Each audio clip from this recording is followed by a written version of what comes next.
Hey Meeple people, and on today's vlog, we will be discussing Arkham Noir by Ludo Nova, Case 1.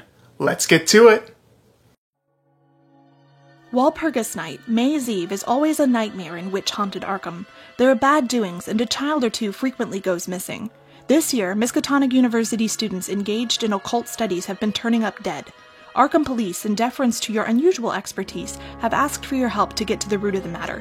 Time is of the essence.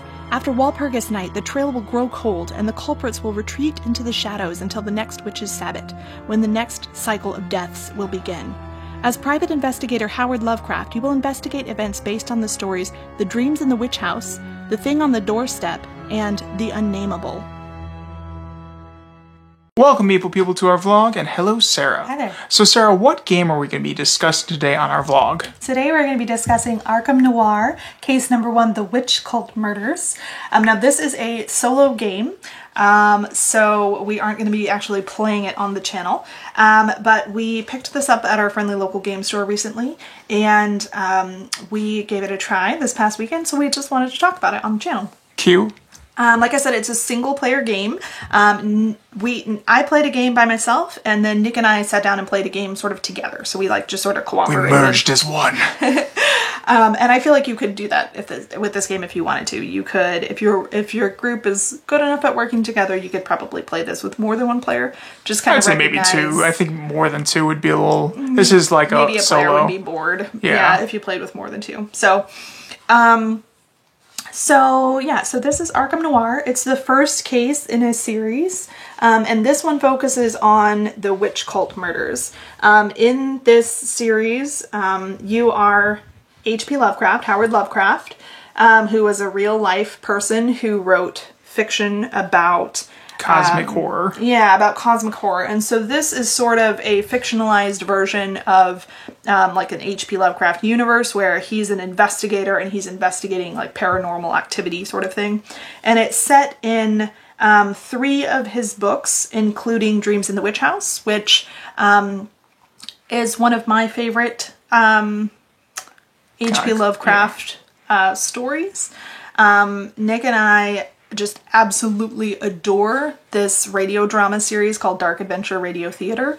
They do a phenomenal job of radio theater, and it's like audio drama sort of thing, and they have a lot of different material that they cover, but it's a lot of cosmic horror is like their main sort of staple, and they do one about Dreams in the Witch House, which is phenomenal. I absolutely love it. So this draws from that sort of source material, and it was really cool to see some of those familiar elements. For example, this one right here is these little handprints. Brown Jenkin. Yeah, these are footprints from a creature called Brown Jenkin, which is the witch's familiar in this storyline, and there are all kinds of things like that spread throughout this whole game. So if you're an H.P. Lovecraft fan, if you're a cosmic horror fan, then this is going to be something that you will probably enjoy, seeing those sort of like little behind the scenes tidbits. If you're not, that's not a big deal. You don't need to know any of that stuff to be able to play this game. And the game itself is fairly simple. In it, we are, like I said, we're H.P. Lovecraft, and we are an investigator, and we're attempting to investigate cases that come in the form of these cards over here. So we start with 2 open cases, right? We're trying to solve these 2 cases. Both of these victims have been killed under mysterious circumstances, and we are trying to solve their murders. And throughout the game, we will hopefully close cases and bring out more cases that we will also attempt to solve. So we have more victims that we may encounter later in the game, but for right now, these are the 2 that we start with. These are the ones that we're attempting to solve to begin with. So the game is pretty simple. On your turn, what you're going to do is you're going to pick up this card right here. You always have to start by picking up this card right here. And then, after you've picked it up, you're going to decide what to do with it. You can either add it to your hand, or you can play it to a case, or you can discard it, and you can discard it to get various effects based on how you discard it. So, the way that you would play it to cases, or play any card to a case, would be to match up icons on this side of the card with icons on this side of the card. So for example, if I took this card right here, if I wanted to play it to a case, I couldn't play it to this one because these icons don't match up, but I could play it to this one since those icons match up. If you play a card to a case, then you'll follow the action of the card down here. And if it's black, like this one, you have to do it. But if it's sort of this brownish color here, you can do it if you want to, but you don't have to. So let's say that that's what I did. I picked up this card from the front row and I played it right here to this open case here. Then if I want to, I can do that action at the bottom. Whether I do or not, my turn will end and then I will move on to sort of a check phase to see if the game is over. And the way that the game ends is in one of three ways. Either I have solved enough cases to accumulate 5 or more of these puzzle pieces right here, or I have accumulated enough penalty cards in either one of these areas here, either my time penalty or my stability penalty areas. If I have 5 or more cards in either one of those areas, then the game will end and I will lose. So if I accumulate enough of these puzzle pieces, then I win. If there are too many cards over here, then I lose. So on your turn, like I said, you always pick up the front card in the row. You can either play it to an open case, you can add it to your hand, or you can discard it. And if you discard it, you have a few different options of what you can do if you discard it. One of them is that you can play a card from your hand to an open case. So if instead of playing this card directly from here to an open case, if I decided instead to discard this card, then I could play one of these cards to an open case instead. So if I thought maybe that it was better for some reason to play this card here, then I could discard this card to do that. However, anytime I discard a card, I have to do a check to see if it has some special icons at the bottom. This card doesn't, so I'd be safe to just discard this card. No big deal. That's where it would go. Nothing would happen. However, if it would have one of these time penalty icons on it, then it would have to go into my time penalty area. There are ways for me to get cards back out of here though, so it's not a huge deal, but that is one of the ways that the game ends not in your favor, is if you have too many over here. So if the card that I want to discard for any reason has one of those time penalty cards on it, I've got to put it over here. If it has one of the stability penalty icons, then instead of putting it over here, I have to draw a card off the top of the deck. And if it instead has the icon here, then it would go to my stability penalty area. So in this case here, if I did go ahead and do that, then this would go here, and that would be one of those ones that would count against me towards that 5 card limit over here. So like I said, on your turn, you pick up the top card here, you decide what you're going to do with it. You take your turn. At the end of your turn, you do some checks to make sure the game's not over. If it's not, you slide all these cards that way, you reveal another card, and you continue. And you just play until you've met one of the endgame conditions. And that is Arkham Noir.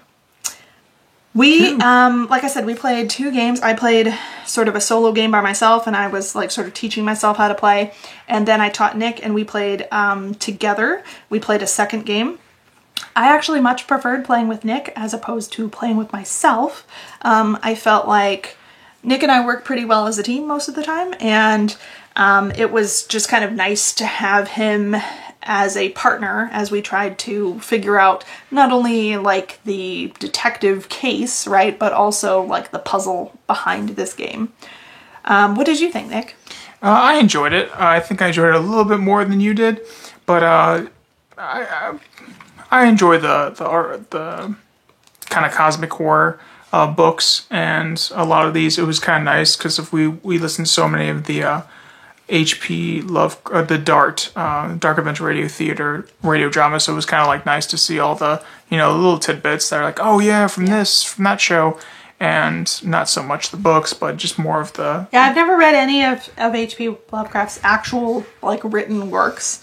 I've listened to the audiobooks of it, but I really like the Dark Adventure Radio's adaptation of his work. They do a phenomenal job. Yeah.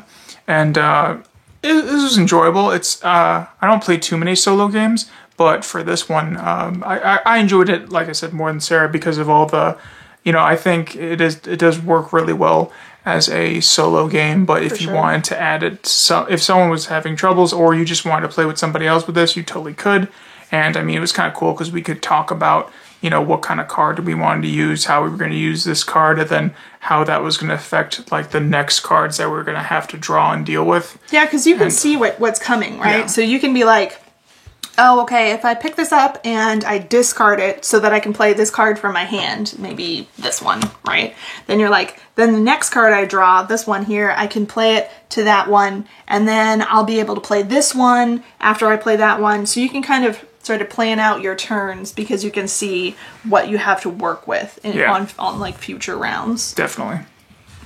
I thought that it was a solo game that was, to me, the right amount of complexity for a solo game. I think sometimes solo games can be way too light for me or way too heavy. So I thought that this one was a nice sort of mid-range one, a little bit on the lighter end of things, but not real heavy, not real light. And I thought for me that was a nice sort of weight for the game. And I thought that they did a really nice job incorporating the theme that they've chosen here. It really feels like you're, you know, investigating, you know, what's going on, and there's this sort of mystery that's unraveling. And I thought that it was a fun experience. I don't know that I would want to play this a lot. Yeah, I feel like because there are, you know, there's a series of these, and there is a case 2 out there right now. We didn't pick it up because we wanted to make sure we, you know, had enough fun and we enjoyed it, the first one enough to before we, you know, spend more money on it. But yeah, I think after a while, I think you could, since this is a solo game, you would develop your tactics and maybe even like get the rhythm of the game, and that might just become boring. So I'm not, you know, replayability's there for a little while, but I feel I can see it fading. I can too. And I liked the story elements that are included here. Like I said, it was fun to recognize, you know, things that we've become familiar with by listening to the Dark Adventure Radio Theater. And so that was fun to kind of see this story unfold in a almost like a new perspective, right? And to be incorporated into that perspective as the investigator who's sort of trying to figure out what's going on. That was fun. I do think, though, that for me personally, this one was not as... It didn't seize me quite as much as I was hoping that it would. But so, yeah. Yeah, I mean, I enjoyed it. Especially, you know, playing it as like, you know, semi-solo, because I think the first time I played it was with you, and then I haven't played it, you know, since then. But I mean, there were some times I was just kind of going, and it was nice. I enjoyed the artwork and how it's not colored, so it's not like, you know, showing any kind of grotesque things, and it's leaving just, you know, the imagery to the imagination, which is kind of like the horror, the signature of best, cosmic horror. Yeah. Well, yeah, if you enjoy solo games, I would definitely check this one out. If you enjoy solo cosmic horror, H.P. Lovecraft, Arkham horror type stuff, definitely give this a look into. And yeah, so this was our discussion vlog on Arkham Noir by, I forgot. It was Ludo Nova. Ludo Nova. Yeah. So yeah, this is an older title, but, you know, we don't like to always, you know, do the hot stuff, or the new stuff, I should say. Yeah. We saw it, like we said, we saw it at our friendly local game store, and I just thought it looked interesting and like something we might enjoy. Definitely. So I'm glad we picked it up. Yeah, definitely. All right. Well, we hope you all enjoyed this vlog, and we'll catch you on the next one. Don't forget to hit that subscribe button to stay up to date on all of our content. Is there a contest going on right now? I think it will be done by the time this video comes up. Well, stick around. We give away tons of stuff on the channel. Oh yeah, we like doing giveaways because we get so many games. We do. And then we like always call and cycle, and now we're like, what do we do? And then we go and say, hey, why not just get a giveaway? But yeah, so until next time, toodles!